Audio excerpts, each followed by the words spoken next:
દિવસે કૃષ્ણ ભગવાનની પાલખી જે જામનગરમાં આપણે કયો વિસ્તાર કહેવાય મારુતિનગર લોકો રૂપમાં મારુતિનગર એમપી તા ઉપયોગ કરે એમપી તા ઉપયોગ અહીંયા હવે પૂછીએ આપણા ભાઈને શું નામ તમારું? મારું નામ છે મહેન્દ્ર કે કાળુભાઈ ધોંડા, સંગઠન મંત્રી રોકાણ જે દર વર્ષે જે આપણે જન્માષ્ટમી આવે છે આ વર્ષે આપણે એક નવું આયોજન થયું જે અમારા ધર્મેન્દ્રસિંહભાઈ છે સુરતમાં એમના ઘરેથી કૃષ્ણ ભગવાનને પાલખીની અંદર લઈ અને રામ ભગવાનના મંદિરની અંદર વિરાજમાન થઈ રહ્યા છે. પછી આવતીકાલે આપણે જન્માષ્ટમીનો કાન જન્મ જે થાય એને 12 વાગે આપણે મટકીનું આયોજન રહીશું.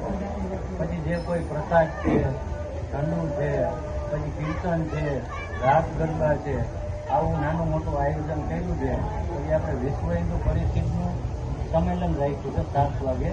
એમાં આપણે ધર્મસભા સાથે સંત સાધુ આવશે, પ્રવચન આપશે ધર્મ વિશે. આવા નાના મોટા કાર્યક્રમ મારુતિનગરની અંદર વારંવાર કરી છે અને બધા જે બૈરાઓ છે એનો સાથ, એમનો સહકાર, વડીલોનો સહકાર, યુવાઓનો સહકાર, આ બધેનો સહકાર તરફથી આ બધા નાના મોટા આયોજન થાય છે અને બધા આનંદ મગન કરે છે અને રાસ ગરબા રમે છે. આજે તો આ પ્રસંગ ઉજવવા બરાબર. એનું શું કામ?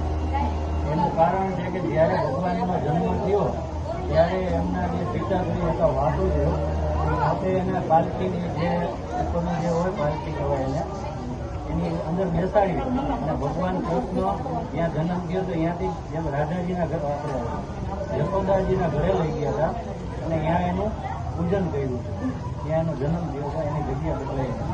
એના ઉત્સાહની અંદર આપણે આ પાલખી યાત્રા કહેવાય છે અને એ પાલખી યાત્રામાં બેસાડીને આપણે ભગવાનના અંદર બેસાડીએ.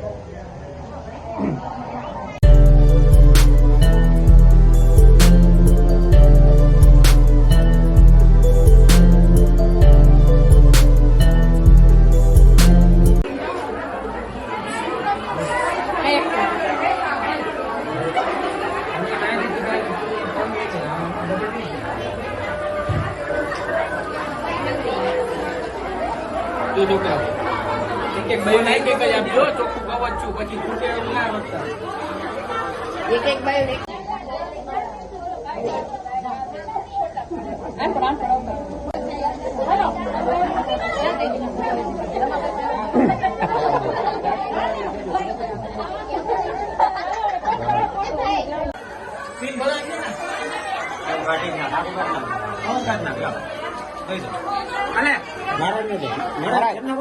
કનેક્ટ કરી નાખો ખાલી કનેક્ટ કરી